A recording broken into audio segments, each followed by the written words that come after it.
Have you ever felt the unique comfort only a pet can bring? You know, that special bond that you just can't explain. Well, in this episode, I chat with therapist Braquelle Murphy all about her journey into mental health, navigating a long distance relationship, and the incredible role that pets play in emotional well being. From animal assisted therapy to the healing power of EMDR and even grieving pet loss, this conversation is full of heart and insight. If you are a pet lover or curious about the deep connections that help us heal, then this one's for you. If you are new here, you're listening to the How We Get Thru podcast, a place for you to feel connected through deep and meaningful conversations with healers from all over the world.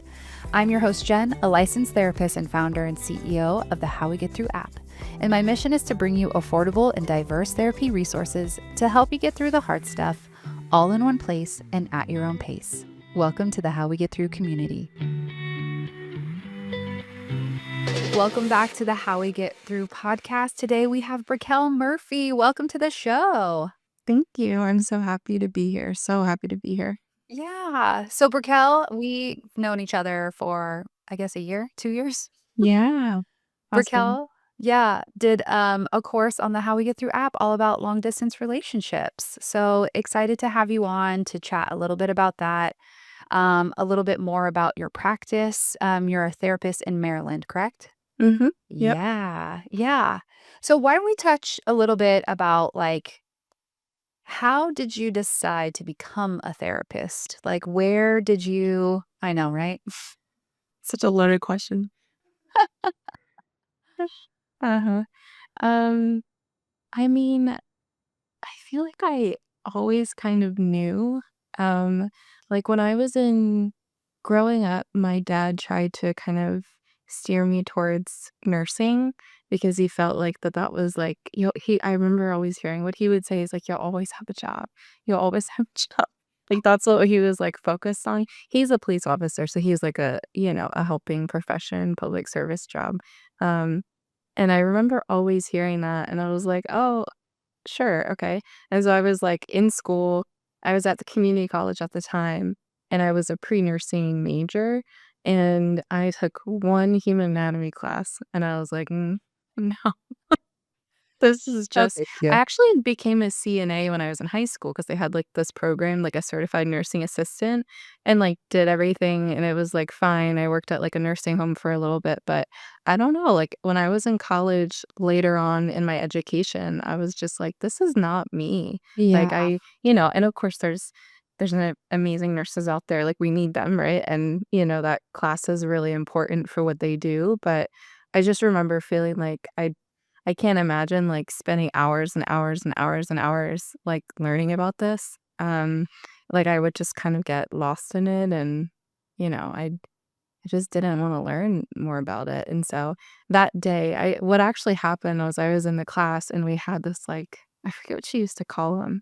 I wanna say practicum, but it wasn't that. Well, actually, maybe it was, but it was like this test that you would go down around to different stations in the room, and I remember there being, like, a sticky note on the brain, and you would have to be like, "That's what that is." And I did the whole thing, and I was like didn't know anything because I didn't submit. And I was like, "No, this is not I just am not interested in learning, about this." So Yeah. that day, I went and changed my major, to psychology. And then, I think a part of me always knew too because I just always loved hearing people's stories. Like, I just always thought that it was fascinating. Um, and then when I started my own journey of, like, being a psychology student and then, exploring counseling as a career option and then going into school, it just, like I have this part of my website that, it says I'm always honored to hold space, and I truly feel that, like, Yeah. deep in my core. I truly, truly feel that. And I also kind of wrote something on there about, like, this really doesn't feel like a job to me. It just feels like kind of an endless journey, where I learn more about myself and other people, and I just think it's so beautiful. And I think about, like I was actually thinking about this today, right? Like, for my job, I feel like it's, like, over and over and over again. I just kind of feel like inherently we're all, like, good people that just, like, wanna connect. and love and in trust, right? And of course, some Yeah. things happen that get in the way of that, um, but I think that in my work, I just feel like I get to see the best in people a lot, and, like, the most intimate parts of people, so yeah. Yeah. Oh, well, your clients are lucky to have you. Thank you. Yeah. And so you obviously are a licensed therapist now, and you were in a long distance relationship, and that's how we Mhm. kind of landed on the course for that.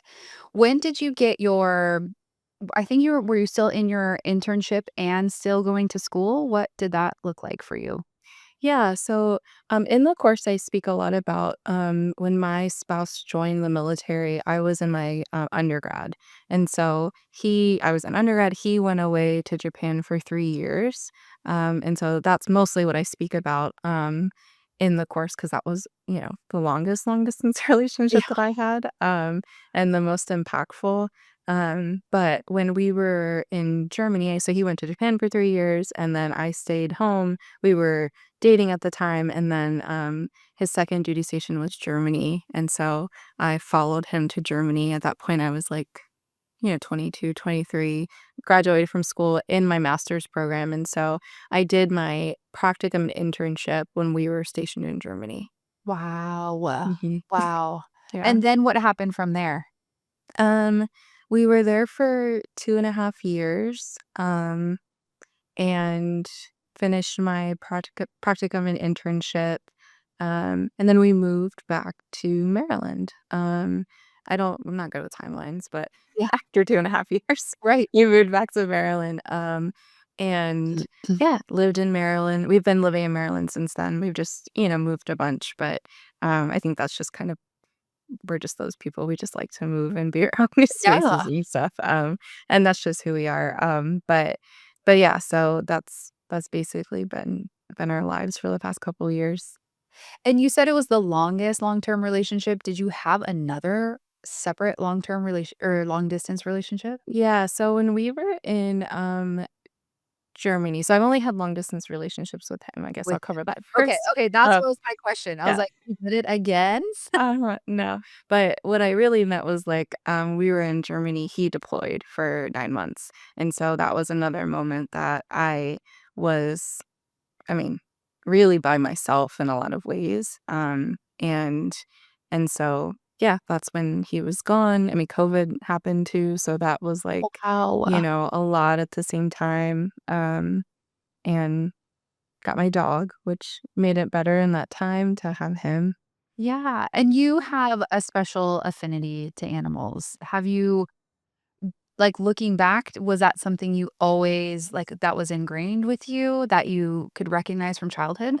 Yeah, so we always had animals. I was always really, connected to the dogs in the home. So we had 2 boxers growing up, and I have 2 sisters that lived in the home with me, and we would just, like, run around the house with them and play with them, and, like, I have a lot of good memories of that, and yeah, I mean, they passed away when I was in high school, and then when I was in college, I couldn't own a dog because I was, like, in a lot of transition in college, I couldn't really commit to, like, I couldn't technically commit to having a dog, right, with, like, being in the same place, but I would foster dogs for, like, 2 or 3 weeks or 4 weeks, right, and that's what I would do to kind of meet my need for, like, that connection and support, and also obviously support them in that way, but, I just couldn't commit yet to having my own.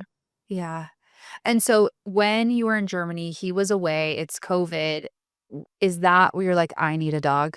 Yeah, so we actually got him I think we got no, we actually got him right after we moved to Germany. Like, one of the first things we did was buy a dog. It was actually something that my partner and I, before we even were married, we're like, "What kinda dog are we gonna get? What's his name?" So we actually knew his name What's his before we name? got him. His name is Harlem. Yeah, Oh. he's actually in here with me right now, but, so we actually yeah, we were, like, fantasizing about this dog that we would one day get, and then when we were in Germany, we were was actually looking for a job. It was a really stressful time. And one of my main like tasks for most of the days was to like reach out to people and breeders and things and try to get a dog. And so it eventually worked out and we got him at 8 weeks, brought him home. And so I was home with him like for the first, I think like 6 months of us having him because I Yeah. couldn't find a job. Um, and so it was like, I mean, one of the hardest times. I went from, friends and school and all these things to very quickly not having any of that, it felt like. And so, yeah, we got him and I was like going outside, like walking him, meeting the neighbors because they would be outside playing and so it really just like kind of opened up this whole world of like more connection with myself and with him. Um I heard or not heard, I, attended a training recently, like a webinar, and, the person she does EMDR, animal assisted psychotherapy, and, she's very passionate about animals too, and she mentioned how, um, in our relationship with animals, sometimes we're able um, to be able to um, kind of connect with ourselves in a way that like no one else has ever defined for us before. And I thought about that and that actually happened a couple weeks ago. And I've been thinking about that since then. And I'm like, oh wow, like I really love animals and I love my animals because I feel like my truest self when I'm interacting with them, right? Like caring and loving and all those types of things. And so it creates new models about like who we are and what we are, and which I think is really beautiful and amazing. Yeah. How does that weave into, like, disciplining the dog or, like, setting boundaries? What does that bring out? Um, well, I mean, I think it adds more complexity because they're like so big. Like Harlem is like 120 pounds. Oh Like my god. What kinda dog is he? he's a Rottweiler. Oh, Yeah, and yeah, so he's huge. I think it was hard at first because I think their breed is specifically Rottweilers, they can just be kind of, like, bossy and kind of hard-headed in a way, like, they just and I think it's because and they're really smart, and it's, like, they're big, so it's easy for them to kinda, like, boss you around a little bit. So there was definitely a lot of that in the beginning when you're, like, trying to have boundaries with him, a lot of nipping and scratches all over because he's so big, and just wanting to play. And so I mean, my partner definitely was better at it in the beginning than I was. He's, like, very firm and, like, you have to have boundaries with these dogs because they're so big and powerful and it can be dangerous, right? Like, yeah, if you don't have the right boundaries or they don't do the right training. We didn't He didn't go to trainers, like, we trained him, and I think it's hard at first because 'cause you're like there's just so much love and connection, and you're just like, "I wanna nurture you," but I think the more we did some things over time. For instance, like, we didn't put them in the crate at nighttime, like, that was not they sleep with us, and they always have, um, but crate training them was a big thing because over time, the crate for Harlem, it just became, like, a safe place for him, right? And even now, it's like he'll go in the crate we have 2 now, and so he'll go in the crate when he, like, wants some space away from other people, right? And, like, that yeah. kind of thing, and so I'm like, I think it was hard in the beginning because when you have this little puppy and they're, like, crying and, like, you're like, "I just wanna Yeah, hold him," but then over time, it became, like, a really healthy boundary for him and also for us, right? That there were a lot of times when he was younger that he wasn't listening or he was, like, nipping at me and it was hurting me, and I'm like, "Okay, I need to put you in the crate to just, like, step away." Like, yeah. go regroup, come back to you, and also it regulates his body, right? Like, he gets a moment to actually learn how to regulate himself, which I think for most dogs, and especially big dogs, that's really important. Yeah. Yeah, I mean, it's so much like parenting instead of I don't have a dog. I did have a dog growing up, but we didn't really train him, and I never felt like I loved him, but, like, I don't think I've ever felt, like, a real big affinity to animals, and we have 1 chicken. We had 4, 3 died. Chickens also just like whatever. Cats also are like, "I'm gonna do what I want," you know? And so, I think it's because it's never been my choice to get an animal, like an intentional choice of like, I would like a dog. Like, I remember being, living on my own after college. I'm like, "Oh, I think I should get a dog," you know? It's like but I was like, "I'm not gonna get a fucking" like, I don't even know where I'm living, you know? Like, Yeah. not that's not the right choice. But now that we have children, it's like my youngest is basically a dog. Like, he, like, licks and he loves dogs. Like, every dog is like, "Hi, doggy," and he's like, "Rah, rah, rah, rah," and he's like, "Hi, doggy." Aw.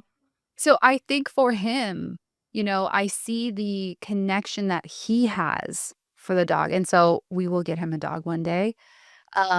But I can recognize that I don't have the same affinity and recognize it in other people and how important it is for other people. And can you talk about what it feels like for you to have this connection?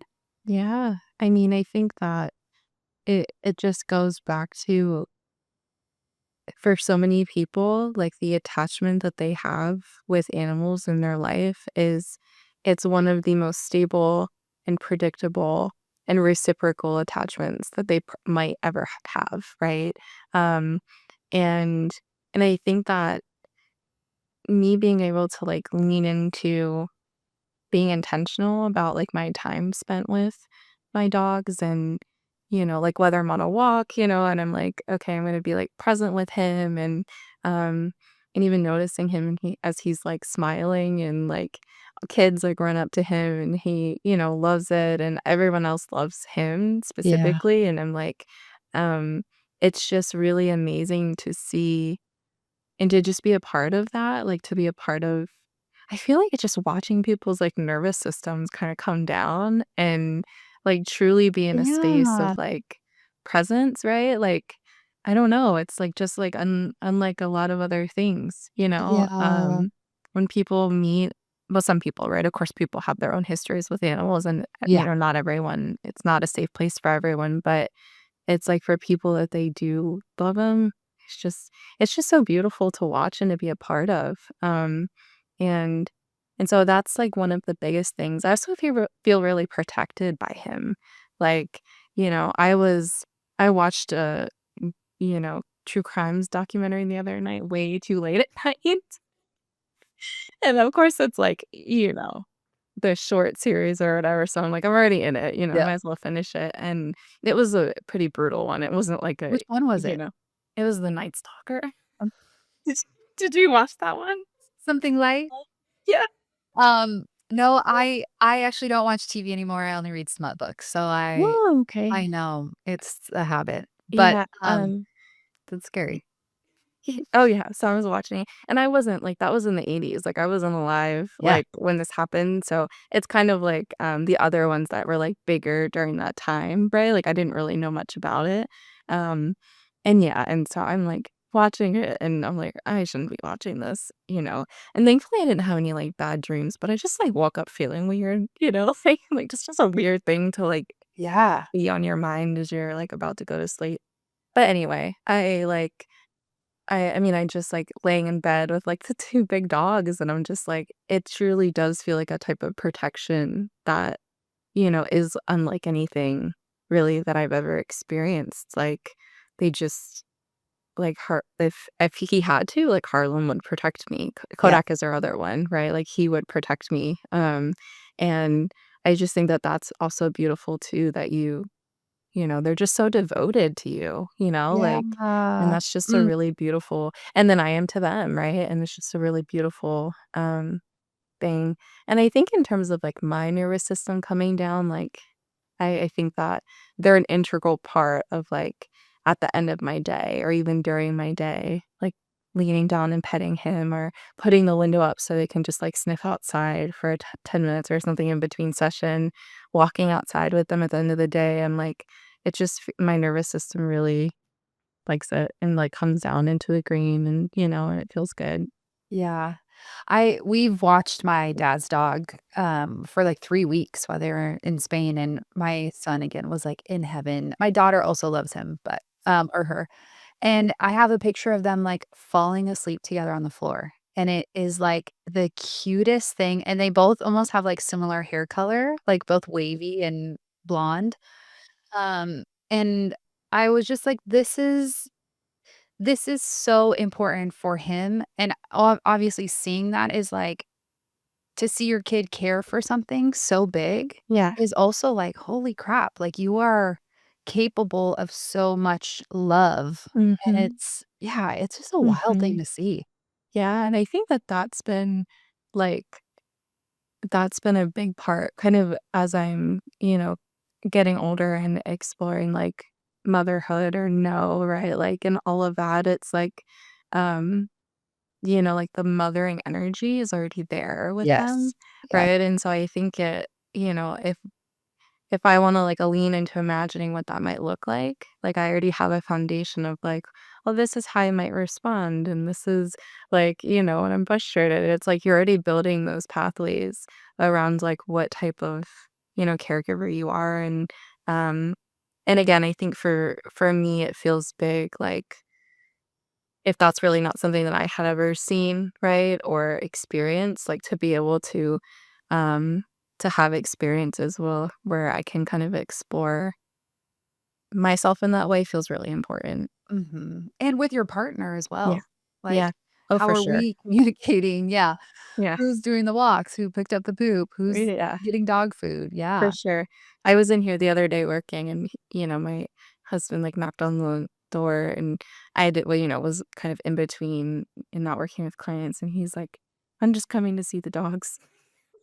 And just laid down on the floor with them, so he also has the same, like, affinity, which I think, like you said, is really beautiful to see that in, like, a partner, right? Like, to talk about them in the same way, he always makes fun of me because 'cause I'll go on my walks and I'll come home and be like, "This is what happened, like, Harlem went up to this person," or "This dog followed us home and Harlem didn't really care." Like, it's just a really beautiful way to, like, connect with each other too. Yeah. Well, it's like they're a huge part of the family, so their Mhm. personalities, what they do, what they don't do, how they interact, how they don't interact is like Yeah. as, like, the parents, you wanna know, like, how'd they do? Yeah, How are they exactly. feeling? Yeah. Exactly. And I'm like, "Harlan did better than that dog over there." Yeah, yeah, yeah, yeah. Yeah. We're always really proud of, like, because 'cause they're so big and because there's a lot of, like, stereotypes with the breed too, like, when they do really well, it's like, we're really proud of it. And, like, big dogs versus small dogs, like, Yeah. is there, I think, a line drawn in the sand? Like, if you're a small dog owner, it's different than a Um, big dog owner? yeah, I don't know. I mean, I've never really had a small dog. Like, I don't really know what that is like, but I mean, I don't know, I was thinking about that the other day, and I was like, I'm curious if people that have small dogs feel, like, as protected, like, by them, you know? Yeah. Um, and yeah, there's still that level of, like, they're alert, I would imagine, and, like, they could do, like, bark and things like that, but, um, But, I don't like, know, there's whack something and bite someone. right? I'm like, there's something about him being so large. But, and then it's like if I wanna walk them at night and, Yeah. like, don't really wanna have my phone out, and it's like I can feel safe in that, like, I think that, like, I feel comfortable and my nervous system is in the green, right? I'm not, like, worried about my surroundings as much, like, I can just kind of walk and be there with him. So if you're a woman, PSA, get a big dog Yeah, and you'll be fine. right. How do you, have you kind of, like, integrated this into therapy? Yeah, so I am primarily an EMDR therapist. I do EMDR the most, and that's also something that people seek a lot too, right? Like it's very like well known in like the field now, right? Like that it's a helpful like trauma therapy modality. So I do that the most, and I'm certified in EMDR, and I do consulting with other EMDR trained therapists. That's the actual title. Um, and so I think the most that I use it at this point is so I'm fully telehealth, so that's one thing. I'm not Got it. like on a farm or something. Like, But do you you know, wanna be? Is that a I dream? mean, I totally do. Like I actually the other day, um, I was actually, like, I filled out, like, a volunteer form for, like, a farm that has horses, 'cause Yeah. I'm like, now that I've kind of, like, noticed been able to, like, lean into how I feel around animals, right, and how good that feels to me and how my nervous system just is, like, become so regulated, like, I'm like, "I continue to do this more," like, and not only around my animals, but, like, Yeah. horses and just be around them, be really intentional about that. So, yes, there is a part of me that's like, at this point, work on a farm, maybe one day have a farm, I don't know. Yeah. I mean, why Um, not? yeah, right? But then there's another part that's like, I don't really like cutting the grass, like, Yeah, it's I can't imagine a myself lot of having, work. like, maybe cows or something, right? Yeah. But anyway, so but I think with EMDR, it's really beautiful. So I do a lot of attachment focused EMDR, and so that looks like before we go into EMDR processing, we do what we call resourcing, which is like, for the client that they build up kind of a toolbox of resources that they can use if they become dysregulated. And it could be anything from like breathing exercises. There's one that we do with like pendulum where you go to like a neutral place in the body and then a distressing place and back to a neutral place. Safe state or safe place is another big one. You pull up a place where you feel safe. There's a bunch of other grounding ones. It's common that people have some that they already like, right? That they come into therapy with or that they've learned in therapy before. And so with attachment focused EMDR, we call it like tapping in positive resources. And so, for a client that's like, say they have a really good relationship or a strong relationship with their animal. So, say to them, maybe their animal is like nurturing or supportive, right? And so, in therapy, we might just like lean into that. And so, I might have you pull up an experience in your body where it's like you noticed your animal being I don't know, supportive, attuned to you at a certain moment, right? And so we bring that up and then we can lean into that with the senses. And so, okay, what do you see? What do you hear? Just lean into it more. Okay, what do you feel? What emotions do you feel in your body, right? Which sensations? And as long as it's all positive, we can slowly tap or slowly sway, and just build new positive neural pathways around it. And so that's like one of the biggest ways that I incorporate it at this point. And it's, like, usually accessible because so many people have animals, right? And Right. so they can Right. use their own In their animals. home. Yeah, exactly, right? So Yeah. there's already hopefully a level of safety that's there. Yeah. Or they have Mhm. access to them at any Exactly. point. And then, at the end of the sessions, if there's a level of activation still after trauma processing, we can incorporate them into the session physically or just imagination. Imagination can be a really great resource to kind of lean into, tap it in, and bring our nervous systems down. Wow. I love Yeah. that. Yeah. It's like really beautiful. Like, I mean, EMDR is amazing. Animals are amazing, right? And then when you combine these like really beautiful like worlds together, right? It's just like it's magic and just like so amazing, right? And it is just some of the most impactful stuff, truly for them. And also, I mean, for me as well as I'm holding space for it, it's like really amazing. Yeah. What have you seen in your EMDR work that's been really transformative in clients? Um, I mean, I would say so with EMDR, it's someone might come in with like a single incident of trauma, right? Um, or someone might come in, like a car accident or, a breakup could be one, right? Um, but or another person can come in with like a more complex history where they might have complex trauma, developmental trauma, attachment trauma, whatever we want to call it, however it feels for them in their body, really.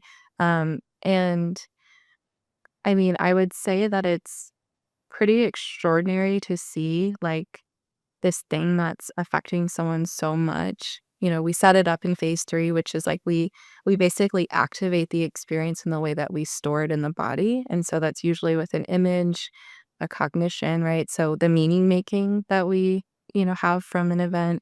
And so it's like we identify a negative belief. So if someone experiences a really hard breakup or divorce, the meaning might be I'm not good enough or I'm unlovable. And so we identify that. We identify what they want to believe about themselves. And so it could be like, I am good enough. I am lovable. Um, we identify the emotions that they feel, the sensation in the body, level of disturbance, we call it. So they rate on a scale of like 0 to 10 how disturbing the event feels in their body.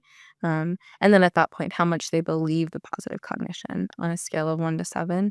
And so it's just pretty amazing to like set that up and then um, doing some processing sessions. So that might look like fast tapping or fast eye movements, fast people hold buzzers. I've never done that before, but you can hold buzzers. You can wear headphones and it plays a tone in each ear. Mm. Um, Do you and then usually after do tapping then? Like, you have your clients tap yeah, themselves? so they do tapping, mostly I would do tones, sometimes they just show up with headphones in, or they do eye movement. So there's actually, like, in 2024, like, online platforms where, like, I send them a link and they just, like, click the Yes. link, yeah, eye With the ball? control.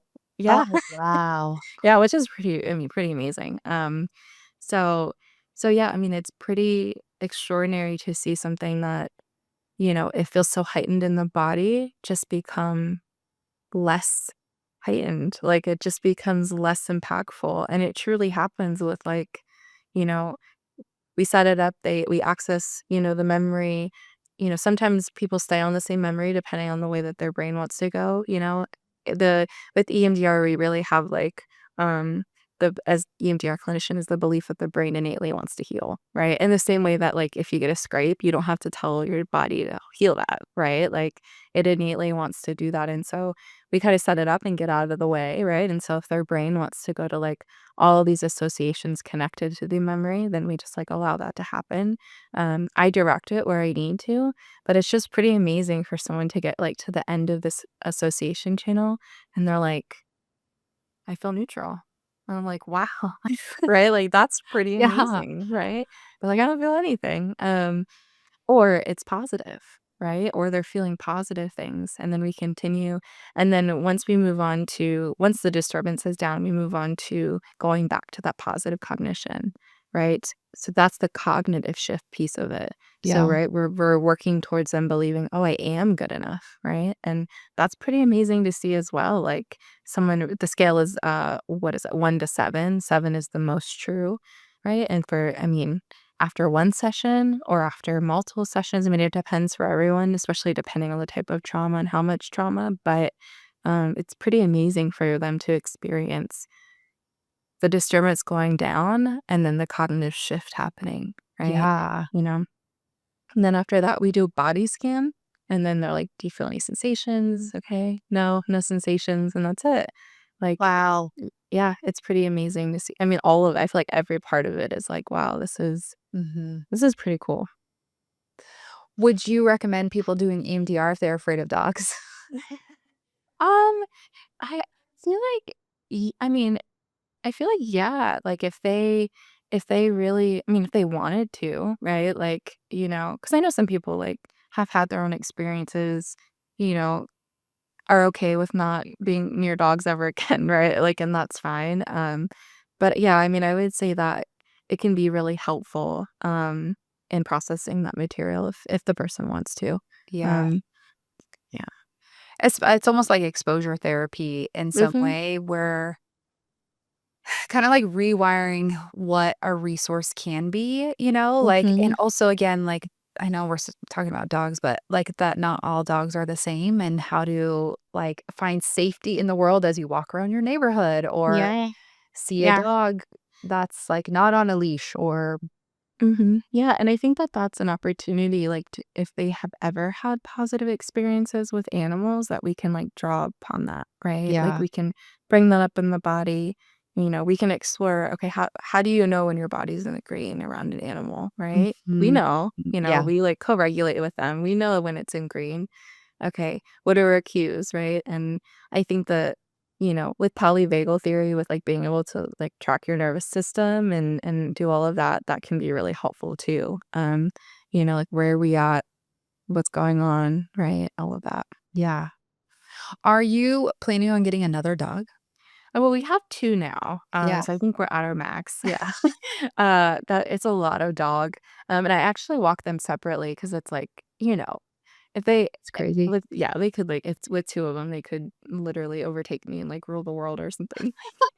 Yeah, that's how it feels like on the Yeah. walk, so, um no, I mean, just 2 right now. We have talked about, like, eventually, when they're, like, no longer with us, like, if we would want, like, a smaller dog, if we would want a bigger dog, if we would want 2 again, Yeah. because that's a different dynamic, like, Yeah. having 2. They actually get along really well considering so they're both boys, right? And so considering Harlem has, like, a really mellow personality, and, like, he's 5, he's chill, like, he doesn't really care about much, besides, like, eating and, playing wrestling 1 time a day and going on a walk 1 time a day, like, if he has that, he's good. Um, Kodak is the one that's, like, Wild child. crying at the window when he sees people walking by and, like, animals and, like, super alert, and so their personalities balance each other out, but I couldn't imagine having, like, 2 of Kodak. Yeah. You know? Yeah. But I guess that's part of the gamble, right? When you, like, grow your family, you don't Yeah. really know. You don't know, and you're You're like, right. "Here we go." Uh-huh. And you adjust, I guess, over time, right? Yeah. Mhm. Yeah. How did having Harlem help you in a long distance relationship? There's, like, so many thoughts coming in right now about, like, Yeah. how beneficial it was to have him.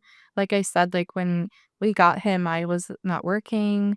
In the military, like, when you go overseas, you have to be they call it, like, command sponsored to live in a country with a service member. Um, and I went over there when we were dating. So to be command sponsored, you have to be married, right?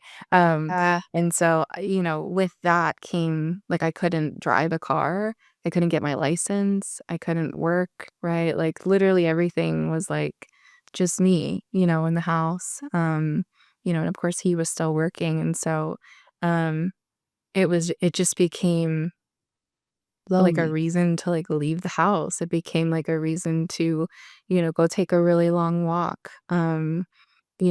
Training him, spending time with him, right? Having any type of it created a routine for me in a time where I had no routine, Yeah. right? Which I think was really amazing and beautiful. Um, it got me outside, like interacting with the neighbors, which I think was really, really helpful because I started building community, and even going to the dog parks, building community in that way. And so, I mean, it just was like, I think when we go back to like a attachment and definitely during COVID, it's like I didn't have any friends or family at first. My partner was like my sole source of Yeah. everything, right? And that's a lot of pressure to put on one other person, at least in my relationship, right? Um and so you know, I had this other thing to like give energy to and like spend time with, right? And like make happy and you know and nurture, and I think that it just was everything. And it just, made me feel not as alone. It made me feel, connected to another living being, right? Yeah. And Yeah. um and I think about like even after I got my job and I was working and life was continuing when my partner deployed, we were like deep into COVID, and actually he was gone for 9 months, and when he was deployed, it was, like because it was COVID and because it was in Europe, we were, like, only allowed to hang out with, like, one other household at a time, um, Wow. and so I was like I mean, if I didn't have a pet, right, like, Right. I would have been very isolated for a really long time, and I was working in a hospital at the time too, and so there's, like, it was high stress, right, and, like, a bunch of things, um, and so I think yeah, he just became a really big part of, like, continuing in my support and everything and nurturing something, and, um, yeah, hopefully that answered your question. Yeah. Was your partner worried about you when he had to deploy? Was he I mean, how deep in COVID was this? It was I mean, I remember, right? It's a yeah, blackout. yeah. Well, so COVID in Europe was, like I feel like I don't know how it was in the States, but Right. it seemed like it was a lot more strict, with, like, you can only be with, around one other family. Like we were mandated to get the shots. Like we didn't have a choice. We had Wow. to. And so that was happening. Um, with yeah, I mean, there was just so much going on at one time, like, and so I think yeah, I think there's a level of, like, there was the protection in the household with me, that was a big one, right? If I was walking, I would have him as a protection, um, and I wasn't alone, right? Like, I could spend time with him, and a lot of my days when I was off, I would spend, going to the dog parks or, like, going on a long ride with him, like, I still, like again, like, it was still a relationship where, like, I could give energy and the dog could give energy to me, Yeah. right? Like, I could still have that connection in that way, and then, like, I really trusted him, right? Like, I really trusted that, like, he was gonna be there for me and, like, protect me and all those types of things, which I think, um I mean, it truly feels like secure attachment, right? Like, it truly, truly does, and it is, for me, one of the most predictable, stable, right, relationships, and it has always been from childhood up until now. Mhm. Yeah.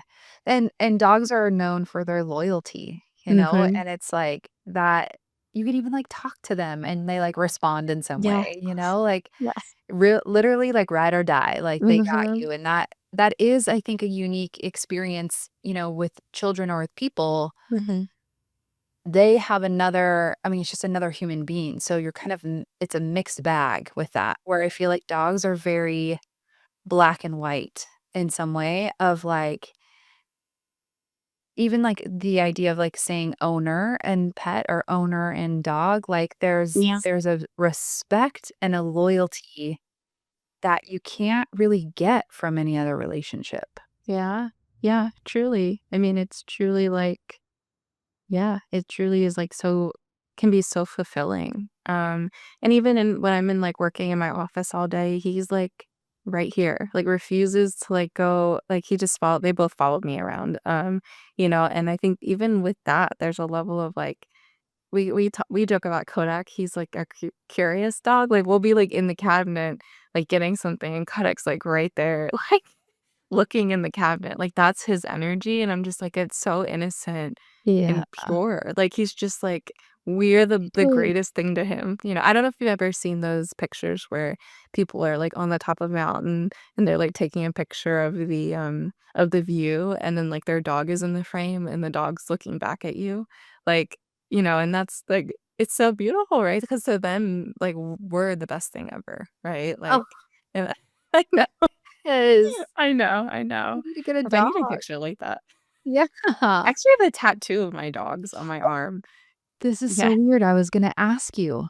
Yeah, I Wait, do. so can I see it? Yeah, Can yeah, yeah, it's just been I don't know if this will it will come up. Yeah, I actually when I got back from, Germany, my tattoo artist is in Maryland, and so I got back, I was like, "Need a new tattoo," and she yeah, you can see it. Oh, cute, both of Yeah, them with yeah. flowers. Yeah, she did it but for me it was like, wow, I just got through this really hard thing, right? And they were everything to me, right? I couldn't imagine going through that time without them. Yeah. Ugh, I love it. I think you're convincing me to get a dog. If you need any other convincing, let me know. I Yeah, seriously. I would like some unconditional love from a pet, please. yeah, and I do think kind of going back to what you were sharing before, I do think like like for Harlem to me is like my soul dog, Yeah, right? Like yeah. when I hang out with him, I like he looks at me in a certain way and I'm like, he knows, right? Like Yeah, and Kodak is not that dog for me. Like I yeah. love him and obviously like give him the same attention and connection, but um that's my partner's soul I was gonna dog. ask. Yeah. Yeah. And I think it probably has to do with, like, he was home more when we got Kodak, I was home more when we had Harlem, when they were puppies, but, so I do think there's some truth to, like, not every dog is your soul dog, but when you meet them, You right? know. Like, there's a level of, like, they would do anything for me, Yeah, and I'm everything to them, yeah. right? I was listening to an interview with Juliana Huff, and she just wrote a new book, but it's kind of like a fiction book, but she talks about I think like got a divorce and then lost both of her dogs Oh my gosh, by like yeah. coyotes or something. And she talks about them like she's just weeps every time she says it because Wow. they were like the soul dogs that they knew her so intentionally, like in all aspects. And it was just such a big loss for her to double loss, triple loss, like Yeah. losing your partner and then both of your dogs. And so, Oh my gosh. yeah, it's just interesting again, the different perspectives of when you can be open, I think, and really connect how much and how many other living things on this earth can really connect back to you Yeah. Yeah, and for feed sure. your soul and see you in that, like, I don't know, spiritual way. Yeah, and I mean, and to feel like that they see you the way that you really are, right? Like, they see me in the way that, like, I'm this loving, caring, like, nurturing, right? Like, I think Yeah, that that is really beautiful too, to, like, notice that. And I think you actually bring up a really good point with, like, the grief. I was thinking about that kind of um, before our I was gonna say session or not in a session. yeah. Before our meeting today, like, I was thinking about my childhood dogs, and I was thinking about, wow, I lost them in high school, right?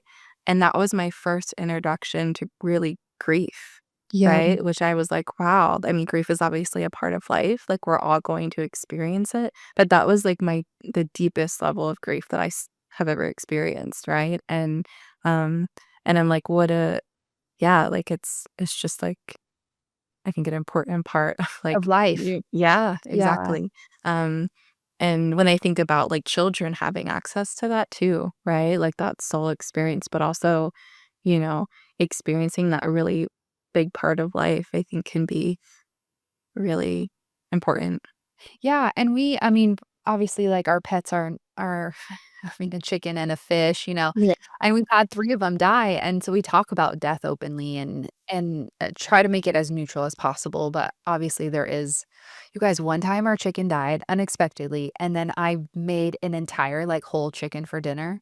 And I had to start calling it I just called it meat. I didn't call it chicken, because my daughter was like, "Wait, are we eating the chicken?" I was like, "No, girl. Yeah, I'm not that crazy, okay? These are also egg chickens, not meat chickens."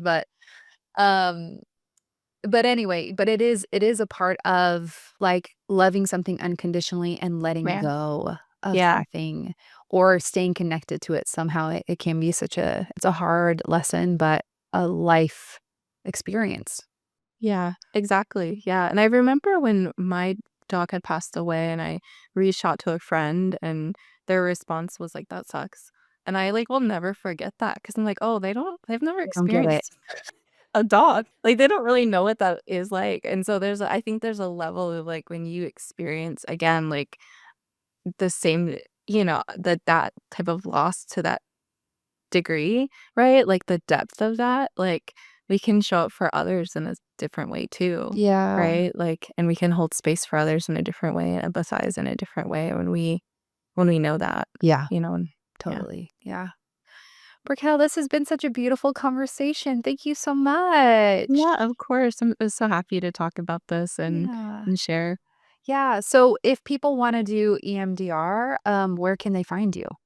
Yeah, so I have a website right now, just a website. Eventually, maybe social media, but that just seems like a It's the lot worst. It's for the me. worst. Yeah. Yeah. So yeah, my website is called Dazed Therapy. And yeah, just that and And you you can do find me there. EMDR only in Maryland? Yeah, right now, yep, telehealth, do EMDR. I've always done it telehealth. And so yeah. Awesome, and we'll put that in the show notes as well. Great. Thank you so much, Raquel. Yeah, of course. Thank you for having me. Of course. See ya. See ya. Thank you so much for listening to our show as we wrap up season 2. We are so, so, so happy that you're here. We're going to be taking a little bit of a break and then gearing up for season 3, which we're so excited about. I hope you guys have happy holidays, and we'll see you in the new year.